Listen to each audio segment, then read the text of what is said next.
नमस्कार, बहुत स्वागत है आप सभी का। आप देख रहे हैं न्यूज इंडिया और आपके साथ मैं हूं मनीषा शर्मा। एक तरफ ईरान और अमेरिका इजराइल की जंग चल रही है तो वहीं दूसरी तरफ पाकिस्तान अफगानिस्तान के बीच भी सैन्य टकराव जारी है। इन सब के बीच ईरान के विदेश मंत्री अब्बास अरागची का एक वीडियो सोशल मीडिया पर अचानक से चर्चा में आ गया है। उनका एक पोस्ट है दरअसल जो चर्चा का विषय बना हुआ है। इस पोस्ट में उन्होंने खुलकर अफगानिस्तान का शुक्रिया अदा तो किया है, साथ ही साथ खामोशी के साथ अफगानिस्तान का समर्थन भी कर दिया। दरअसल अब्बास अरागची ने पाकिस्तान का नाम लिए बिना अफगानिस्तान पर पाकिस्तानी हमले की आलोचना की, उसकी निंदा की। अमेरिका और इजराइल के हमलों के बाद ईरान लगातार अंतर्राष्ट्रीय समर्थन जुटाने में लगा है। हर देश का रुख अब ईरान के लिए मायने रखता है। वैसे में अब्बास अरागची ने रमजान के मौके पर एक संदेश जारी किया जिसमें उन्होंने खास तौर पर अफगानिस्तान की सरकार और वहां रह रहे लोगों का धन्यवाद किया। उन्होंने कहा कि अफगानिस्तान ने आक्रामकता के खिलाफ मजबूती से खड़े होकर ईरान का साथ दिया।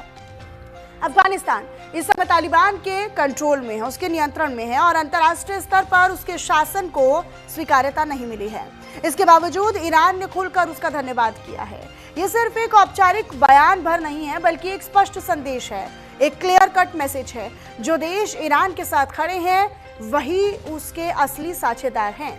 इसी पोस्ट में पाकिस्तान का नाम लिए बिना अफगानिस्तान पर पाकिस्तानी हमले की निंदा करना भी एक बड़ा मैसेज है, खास तौर पर तब जब पाकिस्तान ने भी आधिकारिक तौर पर अमेरिका इजराइल के हमलों का विरोध किया। अब ऐसे में सवाल ये उठता है कि क्या ईरान पाकिस्तान से नाराज है? अब्बास अरागची ने अपने ताज़ा पोस्ट में कहा कि रमजान के इस मुबारक महीने में मैं अफगानिस्तान की सरकार और लोगों का दिल से शुक्रिया अदा करता हूँ। उन्होंने अमेरिका और इजरायली सरकार के हमले की बुराई की, उसकी निंदा की और ईरान के लोगों और सरकार के लिए एकजुटता और सपोर्ट दिखाया। अल्लाह पर भरोसा रखते हुए हम हर हमले के खिलाफ मजबूती से खड़े हैं। मुझे पूरी उम्मीद है कि अफगानिस्तान में भी शांति और सुकून बना रहेगा। एक तरफ पाकिस्तान ने बयानबाजी में ईरान का समर्थन किया तो वहीं दूसरी तरफ उसकी रणनीतिक चालें कुछ और ही संकेत दे रही हैं। पाकिस्तान का सऊदी अरब के साथ बढ़ता रक्षा सहयोग इस पूरे समीकरण को बदल रहा है। हाल ही में पाकिस्तान के सेना प्रमुख आसिम मुनीर और प्रधानमंत्री शहबाज शरीफ ने सऊदी अरब का दौरा किया। वहां पर सऊदी रक्षा मंत्री खालिद बिन सलमान के साथ हुई इस बातचीत के दौरान ईरान के हमलों और क्षेत्रीय सुरक्षा पर विस्तृत चर्चा हुई।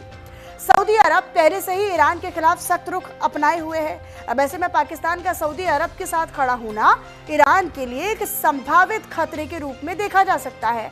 आज करेंगे इसी मुद्दे पर चर्चा।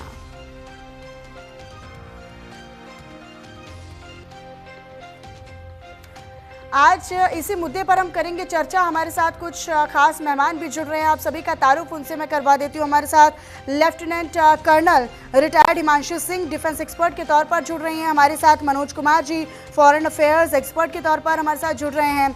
Zayed Anwar ji geopolitical expert के तौर पर हमारे साथ जुड़ रहे हैं। स्क्रीन पर हमें सारे मेहमान नजर आ रहे हैं और मुकीम अहमद जी हमारे साथ जुड़ गए हैं, वरिष्ठ पत्रकार हैं, सीनियर जर्नलिस्ट है, पाकिस्तान से वो हमारे साथ जुड़ रहे हैं। शुरुआत मैं पाकिस्तान से ही कर लेना चाहती हूँ, मुकीम साहब आप ही के साथ करती हूँ। ये जो पोस्ट है उसे आप एज अ जर्नलिस्ट क्या देखते हैं? आपके रिश्ते सऊदी अरब के साथ बेहद महत्वपूर्ण हो जाते हैं, वहाँ पर दौरा भी हुआ, वहाँ पर कुछ रक्षा समझौते भी हुए हैं, लेकिन इस पोस्ट के बाद ये अब्बास अरागची जो पोस्ट कर रहे हैं उसको कैसे देखते हैं आप? देखिए जी, वो उनका एक पॉइंट ऑफ व्यू है और वो ऑब्वियसली वो ये चाहते हैं कि दूसरे मुल्क भी उनके साथ खड़े हों। और लेकिन जो प्रेजेंट सिचुएशन है और हर कंट्री की अपनी जिम्मेदारियां भी हैं और सबकी अपनी लिमिटेशंस भी हैं। तो तवक्को ये करना कि जी कोई भी मुल्क आंखें बंद करके जंग में कूद जाएगा या कोई भी अमेरिका की मुखालफत मोल लेके सामने खड़ा हो जाएगा, तो ये पॉसिबल नहीं है। प्रैक्टिकलिटी इसकी इजाज़त नहीं देती। और देखिए फिर जंग में और उसको दुनिया को बताने में कई चीज़ें होती हैं जिसको प्रोपेगेंडा वॉर भी कहा जाता है। कभी आप हमदर्दी लेने की कोशिश करते हैं, कभी आप विक्टिम कार्ड खेलते हैं, कभी आप ये इंप्रेशन देते हैं कि we are in the control of the whole situation, और कभी आप रिट्रीट करते हैं दूसरे को ट्रैप करने के लिए। ये सारी टैक्टिक्स हैं और ये सारी चीज़ें हैं। और लेकिन ये है कि तो आप कह रहे हैं कि ईरान विक्टिम कार्ड खेलता है, आप ये कह रहे हैं? मैंने तो डिफरेंट सिनेरियोज कहे हैं, आप पिक एंड चूज ना करें मेरे वर्ड्स के साथ। मैंने तो ये अंदाजा बता रहा हूँ कि देखिए ये डिफरेंट चीजें हैं और हम अब नहीं समझते हैं कि वो क्या करने की कोशिश कर रहे हैं। बहरहाल हमारी हमदर्दी उनके साथ है और हमारी तो पहली ख्वाहिश ये है कि पीस हो जिस तरीके से भी हो और ये किसी कंक्लूजन पे पहुंच जाए सिचुएशन, क्योंकि पूरी दुनिया का सिस्टम इस वक्त डिस्टर्ब है, चाहे वो इकोनॉमी है, चाहे वो ऑयल की ट्रांसपोर्टेशन है और चाहे वो मुल्कों का ट्रेड है और उसके अलावा लेकिन यानी जो आम पब्लिक है उनके लिए पीसफुल लिविंग एक जिसे कहते हैं कि नाइटमेयर बन चुका है। तो ये सारी सूरत हाल देखते हुए हम दुआ ही कर सकते हैं, we can wish for it कि ये दुनिया को जो है पीस मिल जाए और ये सूरत हाल जल्द से जल्द ख़त्म हो जाए। जी ठीक है हिमांशी जी का मैं रुक कर लेती हूँ। हिमांशी जी, ये अब्बास अरागची का पोस्ट मैसेज देता है, क्या आप इस पोस्ट और इस बयान के बाद समझते हैं कि वाकई में ईरान और पाकिस्तान के बीच एक टकराव की स्थिति है या फिर ये एक कूटनीतिक रणनीति का हिस्सा भी आप समझ सकते हैं या दबाव का हिस्सा मान रही हैं? नमस्कार, जय हिंद। देखिए, जो कूटनीति होती है उसमें जो कहा जाता है और जो नहीं कहा जाता है, दोनों के बीच में हमें समझना चाहिए कि जो नहीं कहा जाता है वो बहुत महत्वपूर्ण है। देखिए, एक तरफ पाकिस्तान जो है मुस्लिम ब्रदरहुड की बात करता है, दूसरी तरफ अगर अब्बास अरागची ये बयान देते हैं और स्पेशली देखिए उसमें मैंने वो ट्वीट पढ़ा है, बहुत क्लियर उसमें अफगानिस्तान के लोगों को धन्यवाद किया गया है, तो कहीं ना कहीं मुझे लगता है कूटनीतिक तौर पे ये एक असफलता हम पाकिस्तान की मान सकते हैं, क्योंकि पाकिस्तान के साथ अफगानिस्तान के इस समय जो हालात हैं, जिस तरह की इनके बीच में सीमा विवाद चल रहा है और कल रात को ही देखिए 400 से अधिक लोग मारे गए हैं, जो एक अस्पताल पे हमला किया गया था, उसके बाद इस तरह के बयान का आना एक साफ तौर पे ईरान का पक्ष दिखाता है कि वो अपना पक्ष बहुत क्लियरली चूज कर रहा है। दूसरा, इसमें पाकिस्तान के लिए एक गंभीर संकट इसलिए भी है कि पाकिस्तान IMF के लोन के लिए परेशान रहता है, बार बार उनसे बेल आउट पैकेजेस लेता है। अभी रिसेंटली जो इनके यहाँ तेल के दाम भी जो बढ़ाए गए थे, जिसको नाम दिया गया था कि ईरान संकट की वजह से है, उस समय इनके देश में IMF की टीम आई हुई थी और उनकी तरफ से दबाव था कि आप इस तरह की रियायतें नहीं देंगे, क्योंकि हम सब जो यहाँ पे बैठे हुए इस पैनल पे जानते हैं कि IMF की रियायतें अगर आप सरकार कोई रियायतें देती है तो आपको IMF से पैकेज नहीं मिलता है। उन्होंने इसको एक पर्दा बनाकर भी अपने यहाँ पर जो है दाम बढ़ाए थे। 55 रुपए का एकदम से उछाल आया था और 300 से ऊपर इनके यहाँ 1 लीटर पेट्रोल का दाम है। पाकिस्तान की जो स्थिति है इस समय इकोनॉमिकली बहुत खराब है, दूसरा उसके बॉर्डर पे बहुत संघर्ष चल रहा है और ईरान बहुत ज्यादा दूर इनसे है नहीं, अफगानिस्तान बीच में एक बफर मान लीजिए। तो इस समय भले ही ये ईरान के बारे में कुछ कहना चाहे या ना कहना चाहे, लेकिन ईरान ने साफ जता दिया है कि इस पाक महीने में जब पूरी तरह वो भी एक हमले से जूझ रहे हैं, दूसरा पाकिस्तान लगातार हमला अफगानिस्तान पे कर रहा है, तो उनका स्टैंड क्लियर है कि आप दिन में तो भले ही आप मैसेज कीजिए या आप फोन कीजिए या अपनी तरफ से संवेदना जताइए, लेकिन अगर आप क्लियर कट स्टैंड नहीं ले रहे हैं ऐसे समय में, जबकि ईरान की लगातार जो हालत है उस पर बमबारी की जा रही है, उसकी जो लीडरशिप है वो एलिमिनेट हो रही है, आम लोग हलाक हो रहे हैं, स्कूल्स में देखिए बच्चे मारे जा रहे हैं, हॉस्पिटल्स पे हमला हो रहा है, वही पैटर्न पाकिस्तान भी दोहरा रहा है। तो कहीं ना कहीं इस तरह की संवेदनाएं जब अफगानिस्तान के साथ में ईरान व्यक्त कर रहा है, तो ईरान बहुत क्लियर है, जैसा मैंने शुरू में कहा था, जो नहीं कहा जाता वो कहे जाने से ज्यादा इम्पोर्टेंट होता है। जी मनीषा जी। ठीक है, मैं जैद अनवर जी आपके पास आना चाहती हूँ। जैद जी, ये जो आप पूरा घटनाक्रम देख रहे हैं, अभी 19 दिन हो चुके हैं इस जंग को, लेकिन इसमें तमाम देशों के स्टैंड को भी हम देख रहे हैं और ये काफ़ी महत्वपूर्ण है, क्योंकि एक तरफ एक एक कंट्री का या एक एक देश का रुख किस तरफ है, ये ईरान के लिए बहुत ज़्यादा महत्वपूर्ण है। लेकिन ईरान की तरफ से अफगानिस्तान का शुक्रिया अदा करना क्या पाकिस्तान को एक क्लियर कट संदेश देने की कोशिश है? क्योंकि एक तरफ तो पाकिस्तान आतंकवाद के खिलाफ होने की बात करता है कि हमारे पास हम आतंकवाद के खिलाफ है और हम इसकी कड़ी निंदा करते हैं, दूसरी तरफ पालता पोसता भी पाकिस्तान ही है। तो ईरान क्या कर रहा है? ये एक डबल गेम जो पाकिस्तान खेलता आया है उसको एक्सपोज कर रहा है, क्या कर रहा है? सर अनम्यूट कर लीजिए, अनम्यूट कर लीजिए सर।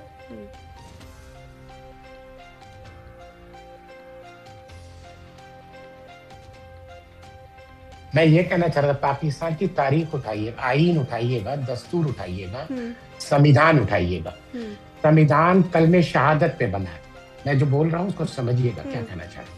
वो मुल्क वाहिद मुल्क है पूरे पूरे पूरे दुनिया में जो कलमे शहादत पे आईन लिख के दस्तूर को सबमिट किया था यूएन। बात समझिए पहली बात। कलमे शहादत क्या है? कि कलमा है, कलमा गो है। जैसे कि वेस्ट एशिया में जितने भी मुस्लिम ममालिक हैं तब तमाम कलमा पढ़ते हैं, उसी तरह ये कलमा पढ़ते हैं, ये लोग कलमा गो है। मामला क्या हुआ है कि जब यहूदी, बात पे गौर करिएगा, ये बात बहुत वजनदार बात कर रहा हूँ, समझने की कोशिश करिएगा। जब इजराइल किसी पे वार क्राइम करता है तो ये तमाम के तमाम खड़े हो जाते हैं, इसने वार क्राइम किया है, जिनेवा का ये लॉ तोड़ा है, ये तोड़ा है। जब ये खुद करते हैं तो मामला दूसरा हो जाता है। मामला क्या है कि इनके मुल्क में जो स्टैंड दिया गया था ईरान के लिए, कि ईरान के लिए स्टैंड लेके बात रखी गई थी, मगर कहीं ना कहीं उस चीज पे वो आमादा नहीं रहते हैं। बैलेंस क्या है कि आप पार्लियामेंट में तमाम जितने भी सेनेट है, पार्लियामेंट्री मेंबर ऑफ पार्लियामेंट है, वो जो ईरान के पॉजिटिव के लिए जब बात की, उन्होंने ईरान के तरफ के लिए बात की, ईरान के लिए स्टैंड पर, तो हुकूमत कहीं ना कहीं एक स्टैंड ली। क्यों? आप जब मुल्क बनाए थे, आप इस्लामिक मुल्क बनाए थे, उससे क्या होता है कि आपको एक मैसेज, पॉलिटिकल जो अपना डोमेस्टिक पॉलिटिक्स है उसके लिए आपको एक मैसेज है। जब इंटरनेशनल आप आते हैं तो आप एक आइज क्लोज कर लेते हैं, एक आइज ओपन कर लेते हैं। मामला ये है। अब आते हैं कि ये जाके कहीं ना कहीं सऊदी अरब के साथ जब टीटी साइन हुआ है कि मैं आपको मिलिट्री बेस वगैरह सब पूरा सपोर्ट करूंगा, इससे क्या मामला आता है कि इससे ये मामला आता है कि सऊदी अरब कहीं ना कहीं इफेक्टेड हो रहा है जी। तो ये कहीं ना कहीं ये मैसेज देख के आप मतलब जमीन को मार के जमींदार को हड़काने वाली बात है, समझिएगा बात को। और ईरान खुले लफ्जों में कह रहा है। क्यों कह रहा है ईरान?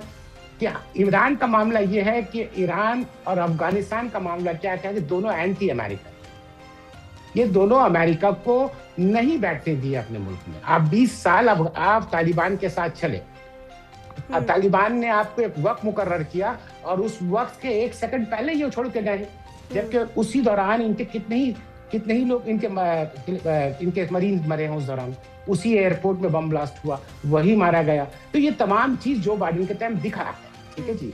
तो एक ऐसा कौम है अफगानिस्तान जिसने एक मैसेज दिया कि हम 20 साल तुमसे लड़ने के बाद तुमको भगा दिया यहाँ से। मैसेज ये गया समाज में। अब आते हैं कि ईरान का मामला क्या आ रहा है कि मानते हैं कि अमेरिका एक बहुत ताकतवर मुल्क है, ये आप भी मानती हैं, हम भी मानते हैं। और इजराइल टेक्नोलॉजी में एक बहुत बड़ा, बहुत ताकतवर मुल्क है, ये आप भी मानती हैं, हम भी मानते हैं। दोनों न्यूक्लियर मुल्क है, दोनों मिलके एक ऐसे मुल्क से लड़ रहे हैं, बात पे गौर करिएगा, जो ऐसे मुल्क से लड़ रहे हैं जो कुछ नहीं है, कुछ नहीं है। पूरे दुनिया में मैसेज है, मगर वो जो स्टैंड लिया है, जिसने वो बात बनवाई है, वो ऑक्सीजन को रोक दिया है। 20% दुनिया के उस हिस्से के ऑक्सीजन को रोक दिया है कि जहां लोगों के प्लेट तक की बात आ गई है। जब आपके प्लेट पे बात आ जाए ना तो अच्छे से अच्छे सरकार डर जाती है। आप देखिए नेटो का सदस्य होने के बाद भी स्पेन ने वॉकआउट कर लिया कि मैं नहीं दूंगा अपना बेस। उसी तरह जापान ने एक बहाना खोज दिया कि मेरे संविधान में, कॉन्स्टिट्यूशन में एक ऐसा लॉ नहीं है कि मैं इसमें इंटरफेयर करूं। ऑस्ट्रेलिया जो ब्रदरहुड बनता है अमेरिका का, व्हाइट सुप्रीमेसी मुल्क है, एकदम क्लियर कट बात है, उसके बाद भी वो नहीं इन्वॉल्व करने मांग रहा है। तो कहीं ना कहीं एक कहावत है हमारे तरफ कि हमारे गांव में एक चीज होती थी कि पानी में एक सांप होता है, वो ना छछूंदर को खा लेता है और उसके हलक में सांप फंस जाता है, ना निगलने बनता है ना उगलने बनता है। अमेरिका का ये हाल हो गया कि वो अब निगलने बन रहा, ना उगलने बन रहा। तो ये तमाम चीज कहीं ना कहीं अड़ोस पड़ोस से एक माहौल बनाने की कोशिश है। पाकिस्तान डायरेक्ट पाकिस्तान कभी उधर कुछ नहीं कर सकता, मगर अफगानिस्तान में क्यों कर सकता है? किसने कि इंडियन इन्फ्लुएंस अफगानिस्तान में है। अफगानिस्तान के साथ क्यों कर सकता है? कि इंडियन इन्वेस्टमेंट इंफ्रास्ट्रक्चर में। सबसे पहले पाकिस्तान ने क्या किया पता है आपको? अफगानिस्तान के साथ सबसे पहले उनकी मेडिसिन बंद कर दी। आप सोचिए कितने बेरहम हैं कि आप कलमा गो कहते हैं। मैं भाई बैठे हुए हैं, भाई मैं बहुत अदब से उनकी बात सुन रहा था। आप बोलते हैं कलमा गो है, हम ब्रदरहुड से, हम इस्लामिक एक मुल्क बनाया है जो कलमे पे बना है। उसके बाद भी अगर आप ये स्टैंड रहे तो कहीं ना कहीं आपका प्री प्लान गेम है। क्यों? कि हम हिंदुस्तान यही से तो मैंने पूछा कि अच्छा डबल गेम को एक्सपोज करना या दुनिया के सामने ग्लोबली एक डबल गेम जो पाकिस्तान खेलता है वो सामने आ गया। मैं मनोज जी आपका रुख करूं, उसके बाद फिर मैं मुकीम जी के पास जाऊंगी। लेकिन मनोज जी, क्या आपको लगता है, क्योंकि पाकिस्तान इस वक्त असमंजस की स्थिति में मुझे नजर आता है, क्योंकि अफगानिस्तान के बीच तनाव, पाकिस्तान का अफगानिस्तान से भी तनाव है, और अब ईरान के जब मंत्री का बयान आ गया है तो निश्चित तौर पर ईरान और पाकिस्तान के बीच में भी उतने बेहतर तालमेल या उतने बेहतर संबंध तो अभी नजर नहीं आ रहे हैं। यानी अफगानिस्तान और ईरान दोनों से ही कट रही है पाकिस्तान की।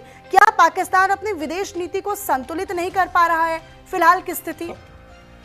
मनोज, देखिए मनीषा जी, एक चीज हम सब लोग जानते हैं कि पाकिस्तान का ओरिजिन किस तरीके से हुआ है, और पाकिस्तान एज ए स्टेट अगर आप देख लीजिए 1947 से लेके तो कभी भी अपने आप को स्टेट के रूप में इमर्ज कर ही नहीं पाया, अभी भी 78 साल के इस जर्नी में। और हमेशा उसने अपने आप को एक बैटल फील्ड के रूप में पूरे विश्व के सामने प्रस्तुत किया, और उसी का विश्व के जो भी पावरफुल नेशंस हैं उनने उसका यूटिलाइज किया। और पाकिस्तान की आवाम हमेशा वहाँ के जो लीडर्स और खास करके जो आर्मी है उन लोगों ने एक तरीके से उनको सबटाइज किया और एक तरीके से एक्सप्लॉइटेशन किया।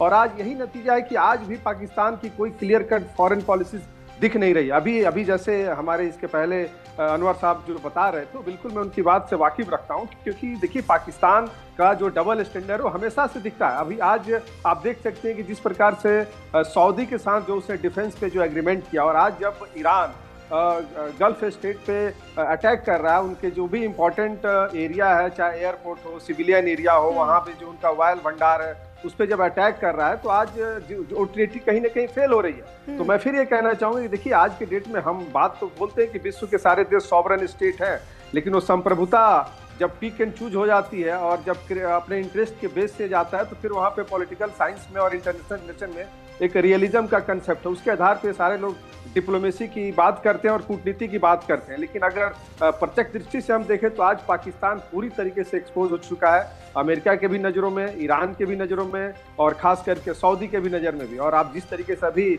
अफगानिस्तान पे जिस तरीके से उसने अटैक किया और जो बेसिक कम्युनिटी पे जिस तरीके से वहाँ पे अटैक किया, वो कहीं ना कहीं मानवता की जो एक भावना है उसको एक तरीके से बिल्कुल नेगेटिव के पक्ष में लेके जाता है। तो मेरा ये मानना है कि पाकिस्तान आज चारों तरफ से घिरा हुआ है, और आप देख सकती हैं चाहे बलूचिस्तान वाला एरिया हो, खैबर पख्तूनख्वा हो, इवन पंजाब और सिंध में भी जिस तरीके का जो इंटरनल कन्फ्लिक्ट्स है, क्योंकि वहाँ पे एक चुनी हुई गवर्नमेंट को ये लोग जेल में डाल कर रखा है, इमरान खान को।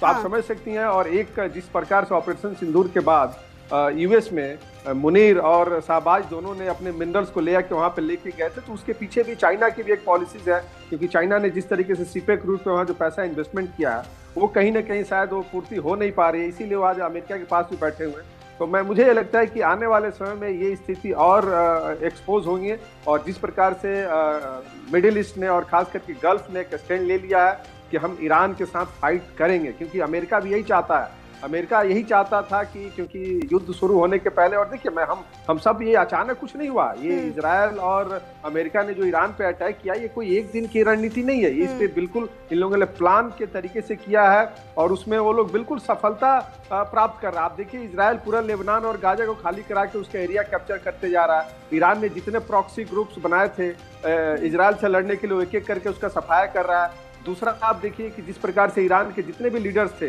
वो बिल्कुल टारगेट ओरिएंटेड और जिसको बोल सकते हैं उसको किलिंग कर रहा है, और बिल्कुल सटीक निशाने पे उसके जो भी लीडर है उनको मार रहा है। तो मेरा ये मानना है कि इनकी एक पॉलिसीज है, और ये युद्ध जिस तरीके से जा रहा है मुझे लगता है कि और लंबा चलेगा, क्योंकि अमेरिका भी यहाँ पे डबल गेम खेल रहा है। वो एक तरीके से पूरे यूरोप को, नाटो को मौका दे रहा है कि भाई आप यहाँ पे आओ, स्ट्रेट ऑफ हॉर्मुज को खाली कराओ, लेकिन हम सब जानते हैं कि हर देश की अपनी एक नीति है, और उसी नीति के तहत ये लोग काम करना चाह रहे हैं। लेकिन finally at the end of day इसमें बेनिफिट किसको होने जा रहा है, तो जो मुझे दिख रहा है उसमें अमेरिका, रसिया, इन सबको बेनिफिट होगा आने वाले समय में, क्योंकि हम सब जानते हैं कि डिफेंस और खास करके जो एनर्जी पे आज भी किसका प्रभाव है और किसके कब्जे में है। जी मनीषा जी। ठीक है, मुकीम साहब आपका रुख करते हुए फिलहाल आपने तीनों के हमारे गेस्ट की बात सुनी है, इसलिए मैंने सबसे पहले आपको मौका दिया, उसके बाद मैं तीनों के पास गई।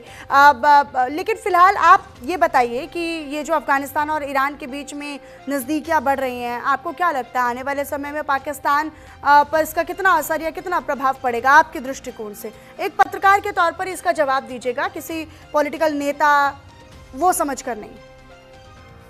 जी हाँ। देखिए, दोनों चीजें हल हो सकती हैं और इसी 27 फरवरी को इन्हीं इराकी जी ने बयान दिया था। मैं एक एक वर्ड आपको पढ़ के बता रहा हूँ ताकि आप ये ना कह दें कि मैंने को अपनी तरफ से कोई एक कॉमा या फुल स्टॉप चेंज किया। उन्होंने ये कहा कि रमज़ान के बाबरकत महीने में अफगानिस्तान और पाकिस्तान को चाहिए कि अपने अख्तलाफात बातचीत और अच्छे हमसायगी के उसूलों के तहत हल करें और ईरान दोनों मुल्कों के दरमियान मुज़ाकरात में मदद देने के लिए तैयार है। ये 27 फरवरी का अब्बास इराक़ची का स्टेटमेंट है। तो आप इसको इसकी एक्चुअल सोल या रूह के साथ देखिए। उनका भी मकसद यही है कि जी पीसफुल कोई सोल्यूशन निकल आए। और दूसरा ये है कि हर कंट्री का अपना बेनिफिट भी है पीस में और किसी न किसी वक्त भी रिजॉल्व हो जाएगा।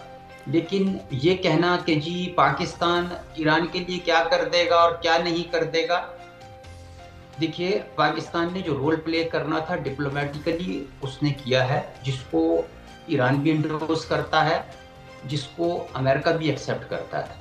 और आप ये देख लें कि पाकिस्तान का तेल उन्होंने अलाउ किया हुर्मुज़ से निकलने के लिए और अभी भी पाकिस्तान को उन्होंने कहा है कि जी आपका फ्यूल जो है यहाँ से इजीली एक्सेस करेगा।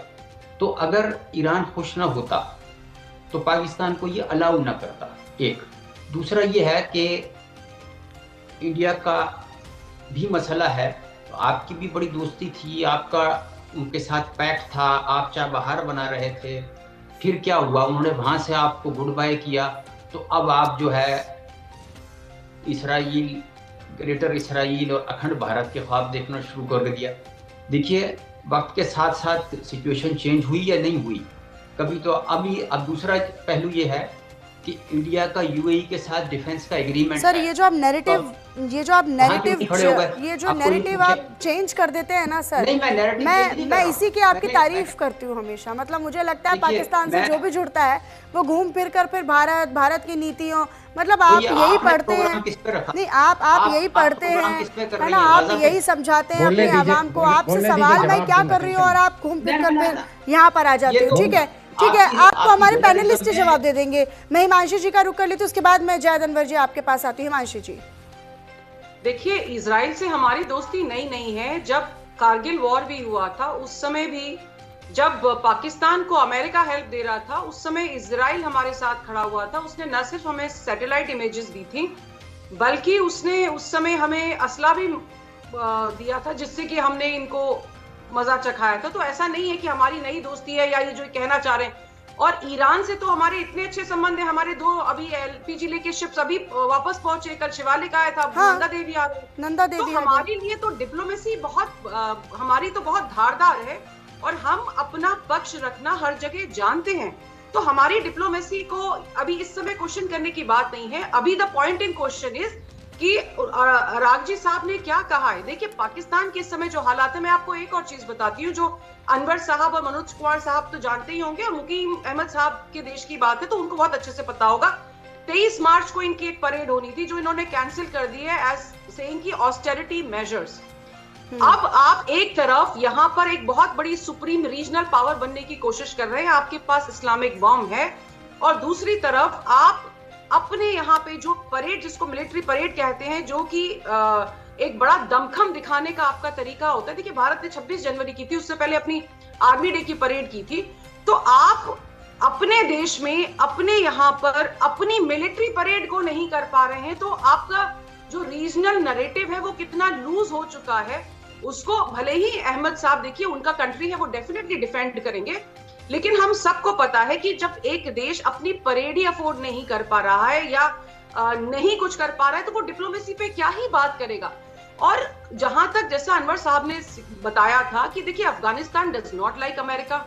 अमेरिका को सेफ हेवन और सेफ स्पेस देने के लिए जब इमरान साहब की सरकार थी वो खुद गए थे कि भाई इनको बख्श दो, इनको जाने दो।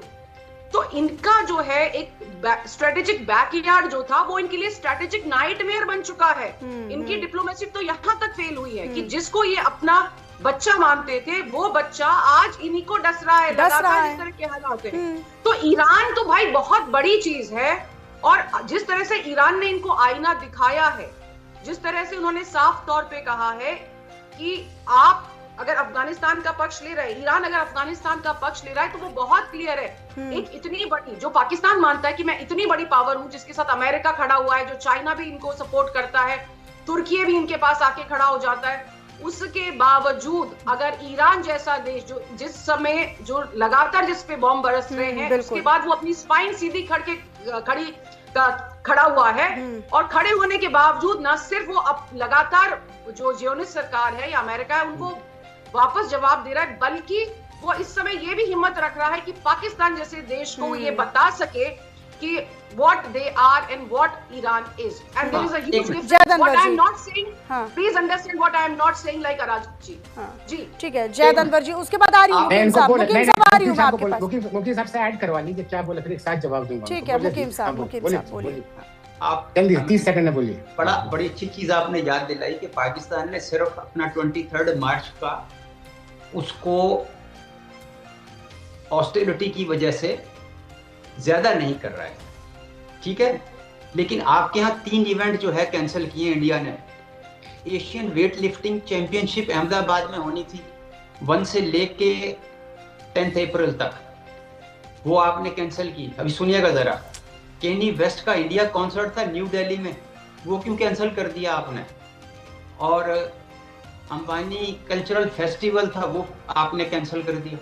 और आप क्यों, आपके यहाँ तो ठीक है ना, आप तो करें फंक्शन, क्यों नहीं कर रहे? बात देखिए, हाँ ठीक है, थैंक यू। अब मैं बोलूँ दरअसल बात जो इन्होंने रखी है इसने क्यों कैंसिल कर दिया, दरअसल बात यह है कि रमजान का मामला क्या होता है ना, कि हमारे यहाँ का एक कहावत है कि अपने हिसाब से हर चीज बांट लिया जाता है। जैसे कि आपको मुर्गा और कौवा रखा हुआ है, तो कभी हम बोलेंगे कौवा आज हलाल है, मैं खा लूंगा कौवा आज, और जब कौवा पसंद नहीं आएगा तो बोलेंगे मुर्गा हलाल है, मुर्गा खा लूंगा। ये मामला है पाकिस्तान का, ठीक है जी।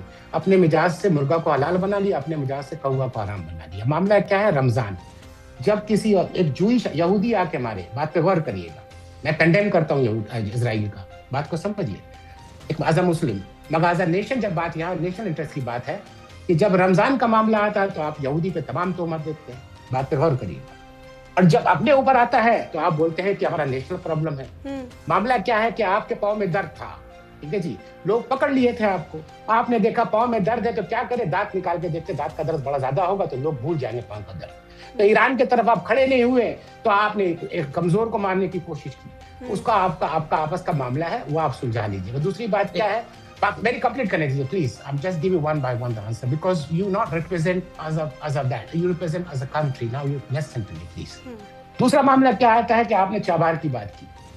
चाबार का मामला क्या है, जब टीटी साइन हुआ था, चाबार को सही से पढ़िएगा उस टीटी में, वो एक अच्छे आदमी अगर बैठता है, एक सलीकेमंद आदमी आके तीसरे सम में बैठता है अमेरिका में, तो वो समझता है वो टीटी का वैल्यू क्या है। एक ऐसा आदमी आके बैठा है, उसको पता ही नहीं वो क्या कर रहा है, उसको पता ही नहीं वो क्या कर रहा, नाक के ऊपर मक्खी बैठा, उसने तलवार लेके नाक पे मार दिया, तो मक्खी थोड़ी भागा, नाक कट गया, वो वैसा बंदर आके बैठा है वहां पर, बात समझिएगा। तो उसको पता ही नहीं, चाबार की टीटी में हर एक कॉलम पे ये बात था जो बाइडेन समझता था उस दौरान पे, तो उन्होंने कभी इससे पहले भी जब सेंसर लगाया उस पर, इंडिया पे ने सेंसर नहीं लगाया, इंडिया को अलाउड कर रहा था। तो ये तमाम चीजें जो छोटी छोटी बारीकियां हैं, उस तमाम को एक ऐसा आदमी बैठा उसके आगे तानाशाह है, वो उसको पता ही नहीं है। प्लूटो ने क्या कहा था, प्लूटो ने कहा था नंबर की ताकत बड़ी ताकत है, तो उसी प्लूटो ने कहा था मैं सुनी तैयार हुआ, उसी प्लूटो की बात है। अगर आप फिलोसोफर की बात को यहाँ ऐड करेंगे, प्लूटो की तमाम बात यहाँ जुड़ती है। पता है कि 4 दिन का आप आइए, आपकी हुकूमत ने क्या किया, आपकी हुकूमत ने क्या कट डाउन क्या किया, आपकी हुकूमत ने एक इनिशिएटिव लिया है कि 4 दिन लोग वर्क फ्रॉम द होम करेंगे, ये आपकी हुकूमत का डिसीजन है, पाकिस्तान की हुकूमत का डिसीजन है। दूसरा आपने क्या किया कि सैलरी में कट डाउन किया तमाम मेंबर ऑफ पार्लियामेंट का, किया है कि नहीं किया? तो ये तमाम चीज दिखाता क्या है कि आपके अंदर एक क्राइसिस है, आप एक सही से स्टैंड नहीं ले पाए। अगर आपको ईरान ने तमाम जहाज आपका छोड़ दिया था या आने दिया था, तो ये मामला क्यों तैयार हुआ? आपके साथ तो बॉर्डर लगता है, क्यों आप तो बॉर्डर खोल सकते थे पेट्रोल के लिए, आपको तो वहां से ही भेज सकता था। तो बात वो करिए जो समझ में आए। यहाँ पर बात यह आती है कि वो झूठ बोल रहा था बड़े सलीके से, मैं एतबार ना करता तो क्या करता। तो मामला क्या है, दिख रहा कुछ और है, आपके पास एक ऐसा दर्द आया हुआ है जिस दर्द को आप और लोगों ने पकड़ लिया, तो आपने एक बड़ा दर्द दे दिया कि चलो इसको भूलो, इस पे जाओ। आप अफगान को इस तरह वो पेश करते हैं, मेरी बात पर गौर करिएगा, अफगानी को, पठान को, तमाम के तमाम अफगान को इस तरह उस मुल्क में पेश किया जाता है कि ये हम ये the simple logic, they clean our shit, इस तरह से उनको रखते हैं माशरे में। मगर कहीं ना कहीं कोई लोग वहां जो माइग्रेंट्स हैं, प्लीज लेट मी फिनिश, जो माइग्रेंट्स हैं उस तरह उनको ट्रीट किया जाता है, और कहीं ना कहीं उनको ये बताया जाता है ये काफिर से मिले हुए। क्यों? आप देखिए अमेरिका के दौरान पे जब परवेज मुशर्रफ साहब थे, अमेरिका को बेस किसने दिया था? एक भाई को भाई मार रहा था, एक कलमा पढ़ने वाले में जगह दिए के मार रहे थे। तो उस वक्त तो आप तमाम बातें कर रहे थे। तो ये तमाम जहन जो बनाया जाता है अवाम के बीच में, समझिएगा ये जो ढकोसला लफ्ज है, मैं ये लफ्ज इस्तेमाल करना सही रहेगा कि दिखाने के लिए कुछ और है, सर पे टोपी है और दिल में बुक्स है। बातें कलमे की होती है, बातें मुसलमान की होती है, मुल्क एक मुसलमान नाम से बन जाता है, मगर दर हकीकत दिखता नहीं है। आप सऊदी अरब से टीटी साइन करके क्या मैसेज दिया था पूरे दुनिया को, पूरे कौम को ये मैसेज दिया गया कि हम प्रोटेक्ट करेंगे उस मुल्क को। कहीं ना कहीं इससे पहले जो मामला शुरू हुआ था 1980s के दौरान पे सऊदी अरब, 70s के दौरान सऊदी अरब में एक हमारा एक होली जगह जिसे मक्का कहते हैं, वहां कुछ लोग आ गए थे, वहां पर एक मामला हुआ था। तो कहीं ना कहीं फ्रांस के लोगों को कलमा पढ़ के वहां घुसा के किया था, मगर वहां क्रेडिट लेने के लिए पाकिस्तान सामने आ गया था कि मैं करूंगा। तो बहुत सी बातें हैं। ओवरऑल कहने का मतलब यह है कि डबल स्टैंडर्ड है, जो दिखता है आप आज कुछ बोलते हैं मगर इन रियलिटी वो दिखता नहीं है। अच्छा मनोज जी का मैं रुक कर लेती हूँ। मनोज जी, तालिबान की हम बात करें, अफगानिस्तान जो है वो तालिबान के पूरी तरीके से कंट्रोल है, लेकिन कंट्रोल में है। अंतर्राष्ट्रीय लेवल पर कोई एक्सेप्टेंस तालिबान के शासन को नहीं मिली है फिलहाल, लेकिन उसके बावजूद ईरान का क्लियर स्टैंड लेना, खुलकर दुनिया के सामने अफगानिस्तान का धन्यवाद करना, उसकी आवाम का धन्यवाद करना, ये एक क्लियर कट पाकिस्तान के लिए मैसेज है और उन देशों के लिए भी कि ईरान उन्हीं के साथ है जो ईरान के साथ इस मुश्किल समय पर ईरान के साथ खड़े हैं। यानी वही असली सहयोगी हैं ईरान के जो इस वक्त उनके साथ खड़े हुए हैं। वो नहीं गिन रहा है कि पाकिस्तान के पिछले क्या रिश्ते रहे, पाकिस्तान की क्या डिप्लोमेटिक रणनीति है या क्या कूटनीतिक उनकी प्लॉटिंग चल रही है। उनका ये स्टैंड है कि हमारे साथ जो इस वक्त खड़ा है, चाहे वो तालिबान का शासन हो या कोई भी शासन हो, हमारे लिए तो वही सर्वोपरि है भाई। देखिए मनीषा जी, ये जो युद्ध हो रहा है ना, ये बेसिकली युद्ध आसान युद्ध नहीं है, इसको समझना होगा, क्योंकि ऐतिहासिक रूप में बहुत सारे युद्ध हुए हैं, first world war, second world war, gulf war, और इसके पहले भी जिस तरीके से आपने अफगानिस्तान की बात की। लेकिन आज का जो युद्ध है, क्योंकि हम सब जानते हैं कि आज हर नेशन अपनी आइडेंटिटी को लेके हर तरीके से काम कर रहा है, और आज उसी कड़ी में एक नया अफगानिस्तान जो अपने आप को पूरे वर्ल्ड के सामने प्रस्तुत करना चाह रहा है, और जिस तरीके से वो अपने सर्वाइवल के लिए फाइट कर रहा है, और उस सर्वाइवल को कहीं ना कहीं पाकिस्तान उसे अपना चुनौती मान रहा है, उसे अपना एनिमी मान रहा है, क्योंकि वो अपना एक प्रॉक्सी के रूप में हमेशा से अफगानिस्तान को देखते आया है। लेकिन आज वो स्थिति वहाँ पे है नहीं, क्योंकि पाकिस्तान ने पिछले 78 सालों में अपने राजनीतिक विरासत और सामाजिक और आर्थिक विरासत को बिल्कुल एक तरीके से डिक्लाइन स्तर पे जा चुका है। जिस तरीके से वहाँ पे हर चीज़, चाहे इन्फ्लेशन हो या पॉलिटिकल इंस्टेबिलिटी हो, या जिस तरीके से वहाँ पे वहाँ के आर्मी का जो एक पोजीशन है, हम सब जानते हैं कि वहाँ के आर्मी में सिर्फ एक पंजाब प्रांत है, उसी प्रांत के लोग रिप्रेजेंट करते हैं। बाकी चाहे सिंध हो, खैबर पख्तूनख्वा हो, बलूचिस्तान हो, वहाँ पे पाकिस्तान सेना के द्वारा हमेशा से एट्रोसिटी की गई है, और ये चीज़ें अब आज के डेट में सब जगह से निकल के आ रही हैं। और उसी कड़ी में आज अफगानिस्तान ने जिस तरीके से पाकिस्तान को काउंटर करने का प्रयास किया है, और उसमें ईरान का अफगानिस्तान के साथ खड़े होना, ऑब्वियसली ये वैश्विक राजनीति में एक बहुत बड़ा मैसेज है। और मैं ये भी देख रहा हूँ कि एक तरीके से प्रो अमेरिका और एंटी अमेरिका स्टैंड यहाँ पे लिया जा रहा है, और इसमें ऑब्वियस है कि ईरान जिस तरीके से इजराइल से लड़ता है, अमेरिका से लड़ता है, तो हमें ये भी समझना होगा कि आज ये युद्ध और स्टेट ऑफ हॉर्मुज की जो बात हो रही है, ये अमेरिका भी इसको नहीं चाहेगा कि जल्दी से ओपन हो, क्योंकि उसमें उसका इंटरेस्ट छुपा हुआ, क्योंकि हम सब जानते हैं कि उससे सबसे ज़्यादा नुकसान किसको होने वाला है। और जिस प्रकार से आज वैश्विक अर्थव्यवस्था उस स्टेट ऑफ हॉर्मुज से जुड़ी हुई है, उसमें आने वाले समय में फ़ायदा अमेरिका को ही होगा। और जिस प्रकार से अभी मिडिल ईस्ट में जो अमेरिका चाहता था, जो एक मुस्लिम ब्रदरहुड की बात हो रही थी, वो डिवीजन और बढ़ते जा रहा है। और मुझे लगता है कि आने वाले समय में जिस प्रकार से सऊदी अरब और यूएई का जो स्टैंड आया है, ये डिवीजन और दिखेगा, और उसमें फिर पाकिस्तान एक अलग थलग पड़ते जाएगा। क्योंकि आज आपको पोजीशन लेने की बारी है, आपको कहीं ना कहीं पोजीशन लेना पड़ेगा, क्योंकि ठीक है, कूटनीति डिप्लोमेसी एक अलग मैटर है। मनोज जी, क्या आप ये मानते हैं कि ये जो ईरान का स्टैंड है, ये बॉर्डर टेंशन पर भी असर डालेगा पाकिस्तान में? देखिए, ऑब्वियस है कि ये जो ईरान का जो टेंशन है, क्योंकि हम सब जानते हैं कि वहाँ पे टीटीपी का जिस तरीके से जो रुख रहता है और अभी जिस तरीके से पाकिस्तान के हर चेक पॉइंट पे वो अटैक कर रहा है, और उसमें भी आप देखिए बलूचिस्तान बीएलए भी जिस तरीके से सपोर्ट कर रहा है, और हम सब जानते हैं कि ये जो एरिया है वो कितना फर्टाइल और रिसोर्सफुल एरिया है। तो बेसिकली लड़ाई तो देश के लोग लड़ रहे हैं, लेकिन उसके पीछे की जो असली खेल है वो रिसोर्स का खेल है, और इसके ऊपर के जितने जो सारे जो प्लेयर्स बैठे हुए हैं वो उस पर ताक लगा के बैठे हुए हैं। वो चाहे आप समझ सकते हैं अमेरिका का इंटरेस्ट क्या है कि वो जो उसको अपना एयर बेस चाहिए, बगराम में एयर बेस चाहिए, उसके लिए वो पाकिस्तान को आगे करने की कोशिश कर रहा है। लेकिन अफगानिस्तान आज वो बिल्कुल देने के मूड में नहीं है। सीपेक में जिस तरीके से चाइना का इन्वेस्टमेंट है वो भी बलूचिस्तान वहां से देने के मूड में नहीं है। तो ये कहीं ना कहीं एक पूरे तरीके से राजनीतिक अस्थिरता उस बेल्ट में और बढ़ेगी, और उसके बाद फिर ये मुझे लगता है कि अमेरिका और इजराइल की पॉलिसी यही है कि इस युद्ध को हमें जितना लंबा खींच सकते हैं खींचे। इससे आने वाले समय में यूरोपियन देश के भी और नेटो के भी पोजीशन लेने की स्थिति खड़ी हो जाएगी, क्योंकि हम सब जानते हैं कि वहाँ तेल और गैस के बिना क्या स्थिति बन सकती है। और आपको पता होगा कि विश्व में सबसे ज्यादा ऑयल रिजर्व अभी भी वर्ल्ड में किसके पास है? चाइना के पास भी रिजर्व रखा हुआ है, अमेरिका भी रखा हुआ है। तो बाकी जो देश है वो सफर करेंगे, और इसीलिए शायद खुल के कोई भी देश अभी इस पोजीशन लेने की स्थिति में नहीं है, क्योंकि सब अपने अपने रिसोर्सेज और अपने इंटरेस्ट को सबसे आगे रख रहा है। जी मनीषा जी। ठीक है, मुकीम साहब आप कुछ कहना चाह रहे थे, उसके बाद में बाकी मेहमानों के पास जाती हूँ।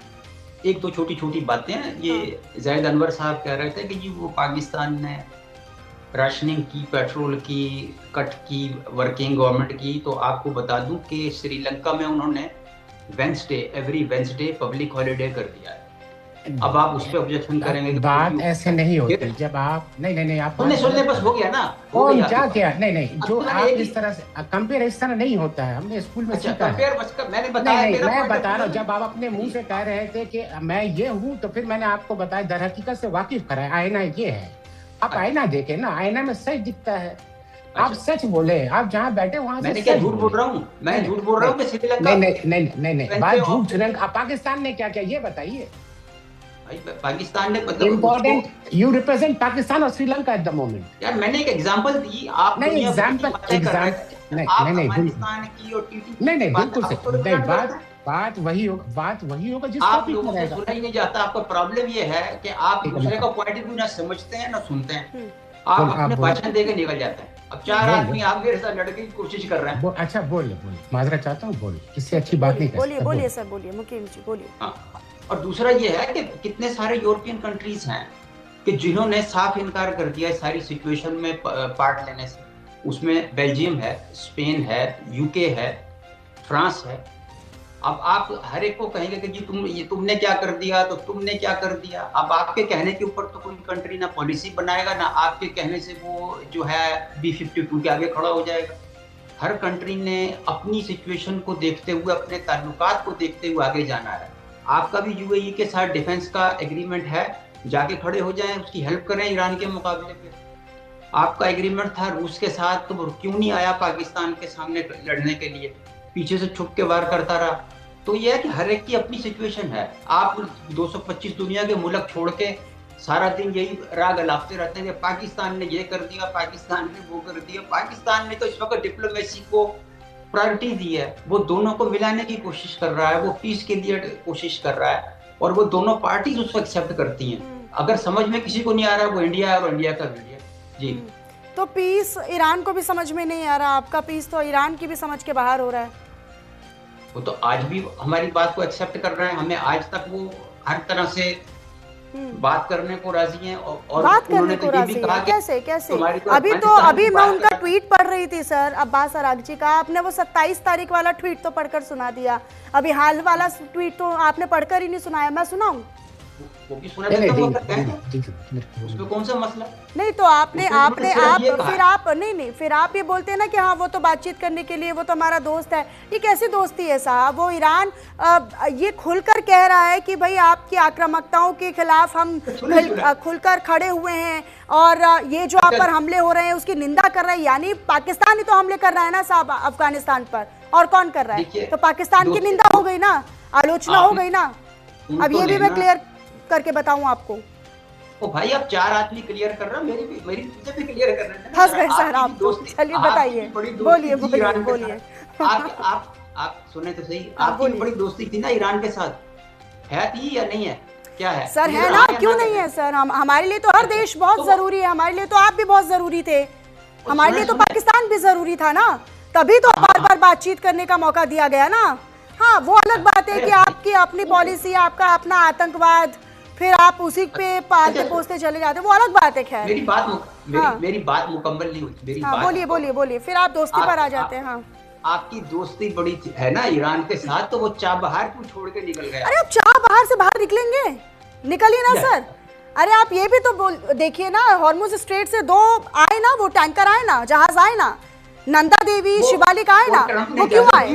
वो ईरान ने ट्वीट किया ना कि भाई भारत हमारा एक अच्छा दोस्त है, बहुत अच्छा दोस्त है। यही तो डिप्लोमेटिक जीत है ना, यही तो दम है जो आपसे देखा नहीं जा रहा भारत का। फिर आप घूम फिर कर आ जाते हैं चाबहार पर। प्रोग्राम हमने नहीं रखा, ये टॉपिक मैंने चूज नहीं किया, जिनको तकलीफ है उन्होंने चूज किया।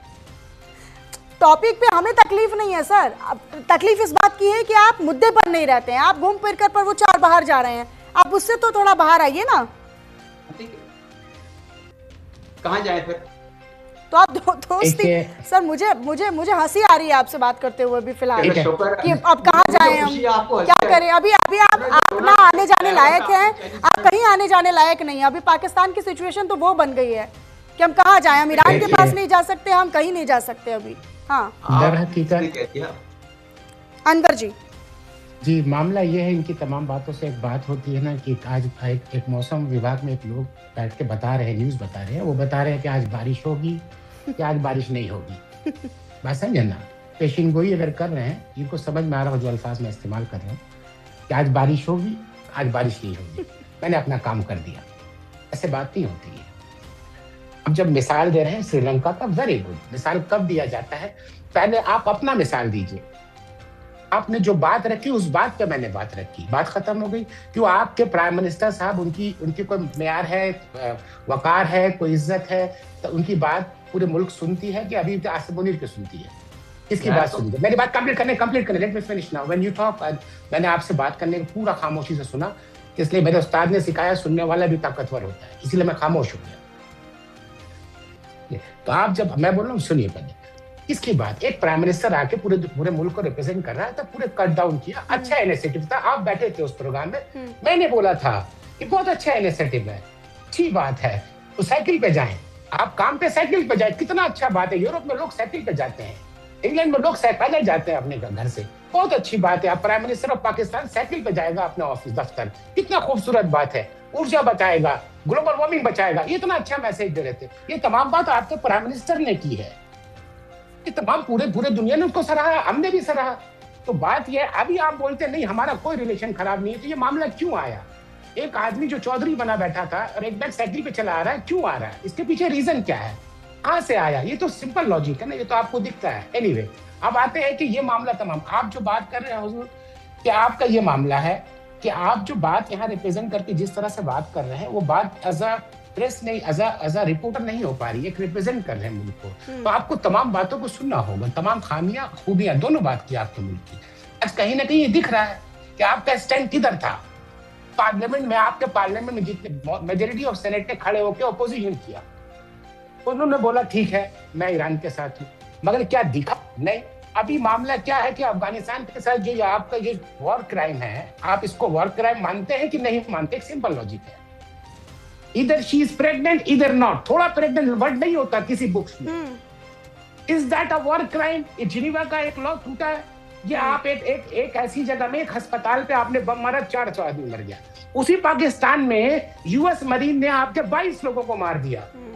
ये शमा न्यूज का आपको बता रहा हूँ, शमा न्यूज में मैंने पढ़ा था, शमा न्यूज आपके मुल्क का मेरे ख्याल से, वहां पढ़ा मैंने, देखा यूएस मरीन ने 12 से 15 लोगों को मार दिया। यूएस मरीन ने गोली मार दी। क्या आपकी हुकूमत की हिम्मत हुई बोलने के लिए, आपके सिटीजन के लिए? अच्छा ठीक है, मैं एक कंक्लूडिंग रिमार्क ले लेती हूँ मनोज जी से। मनोज जी, आपको क्या लगता है कि आने वाले कुछ महीने में, जब तक खास तौर पर ये ईरान की जो जंग चल रही है इजराइल अमेरिका के, पाकिस्तान किस दिशा में जाता हुआ नजर आता है? ये जो पोस्ट है, खास तौर पर इसके बाद मैं ये पूछ रही हूँ, अरागची के पोस्ट के बाद। हाँ देखिए मनीषा जी, अरागची जी का जो पोस्ट है वो बिल्कुल क्रिस्टल क्लियर है। इसमें बिल्कुल उन्होंने ओपनली दिखा दिया है कि पाकिस्तान का पोजीशन क्या है, और आने वाले समय में और आपको दिख जाएगा, क्योंकि जिस प्रकार से मिडिल ईस्ट के जो देश हैं गल्फ के जो देश हैं वो एंटी ईरान स्टैंड लेने लगे हैं और आने वाले समय में और बढ़ेगा। उस समय पाकिस्तान की स्थिति और खराब हो जाएगी कि वो किधर अपने आप को लेके जा रहे हैं। और दूसरा जो अभी मुकीम जी जो बोल रहे थे, देखिए मैं एक चीज़ कहना चाहूँगा कि हर नेशन की अपनी एक फॉरेन पॉलिसी की एक फिलॉसफी होती है। और अभी आज के डेट में जो आज का जो युद्ध है उसमें भारत ने बिल्कुल ही आप समझ सकते हैं कि आइडियोलॉजिकल बेस पे कोई डिसीजन नहीं ले रहा, वो बिल्कुल ही एक नेशनलिस्टिक अप्रोच को लेके आगे बढ़ रहा है। और इसीलिए आज आप देख सकते हैं कि ईरान के साथ भी वो खड़ा है, इजराइल के साथ भी उसकी एक अच्छी तरीके से एक हम देख सकते हैं कि ऑपरेशन सिंदूर जब हुआ पाकिस्तान के साथ, तो उसमें इजराइल ने हमारे साथ कैसे खड़ा होके हमें मदद किया हर तरीके से, चाहे वो टेक्नोलॉजी के माध्यम से और डिफेंस के माध्यम से। तो ये ऑब्वियस है कि भारत ने उस चीज को निभाया। और बार बार जो चाबहार पोर्ट की जो बात कर रहे हैं, तो मैं आपको एक चीज बताऊं, देखिए अंतर्राष्ट्रीय राजनीति में कोई भी चीज परमानेंट नहीं होता, कोई चीज फिक्स नहीं होता है। हम इंटरेस्ट के हिसाब से चलते हैं। 47 के पहले पाकिस्तान का ओरिजिन भी नहीं था, वो भारत का ही एक अंग था, लेकिन 47 के बाद से आप बने और किस आधार पर बने हम पूरा विश्व जानता है। तो मैं ये कहना चाहूंगा कि राजनीतिक में रियलिज्म बहुत इंपॉर्टेंट होता है। और भारत ने जिस तरीके से अभी पूरे वैश्विक राजनीतिक अर्थव्यवस्था में पीस को लेके आप समझ सकते हैं, रसिया यूक्रेन क्राइसिस में भी आप देख सकते हैं किस प्रकार से भारत की भूमिका बड़ी थी। और अब मैं फिर ये कहना चाहता हूँ कि आने वाले समय में अगर एक फाइनल कमेंट में हिमांशी जी से 10 सेकंड का लेना चाहती हूँ। हिमांशी जी देखिए, ये बात कर रहे थे कि रशिया क्यों नहीं आया, यूएई क्यों नहीं आया, तो भाई आप इस्लामिक नाटो तो आप बना रहे हैं। आपने उनके साथ इस तरह के समझौते किए थे कि एक पे हमला दूसरे पे हमला माना जाएगा। हमने तो ऐसे कोई समझौते नहीं किए, हमारे स्पेशल रणनीतिक समझौते हैं। और जहां तक सन 71 की लड़ाई की बात है, तो जब अमेरिका आपके साथ आके खड़ा हो रहा था तो हमारे साथ रशिया ने अपने शिप्स भेजे थे। इस समय ऑपरेशन सिंदूर में हमें जरूरत ही नहीं थी, क्योंकि हमने ब्रह्मोस से इतनी मार मारी थी कि हम इसके मतलब हमें जरूरत ही नहीं पड़ी, हम इतने सक्षम हैं। दूसरा, इस समय एक तरफ तो आप परेड कैंसिल कर रहे हैं, दूसरी तरफ मरियम नवाज साहब के जो साहबजादे हैं उनकी शादी हुई है रिसेंटली, वो प्राइवेट जेट लेके वियना गए हुए हैं। तो मुझे लगता है पाकिस्तान को इंटरनल एक्सटर्नल बहुत सारी जगह काम करने की जरूरत है, क्योंकि ये चीजें ऐसे ही सोशल मीडिया पे नहीं आ रही है कि एक तरफ देश में आप ऑस्टेरिटी मेजर्स दिखा रहे हैं, दूसरी तरफ प्राइवेट जेट से आपके जो मिनिस्टर हैं उनके साहबजादे बाहर कंट्रीज में जा रहे हैं। तो I think This needs to be seriously looked into। यानी ये जो सर्कमस्टांसेस हैं वो मिनिस्टर्स के लिए नहीं है, केवल सरकार के अंदर काम कर रहे कुछ लोगों के लिए और आवाम को तंग करने का एक जरिया है। बाकी मिनिस्टर्स तो अपने प्राइवेट जेट का इस्तेमाल ही कर रहे हैं, उसमें मुझे लगता है वो शायद जेट पानी से चलता होगा। बहुत शुक्रिया आप सभी खास मेहमानों का हमारे साथ जुड़ने के लिए। मुकीम साहब, आपका भी बहुत शुक्रिया हमारे साथ जुड़ने के लिए और इस पर चर्चा करने के लिए। फिलहाल यहाँ पर रुक रहे हैं इसी चर्चा के साथ एक छोटे से ब्रेक के लिए। खबरों का सिलसिला लगातार जारी है।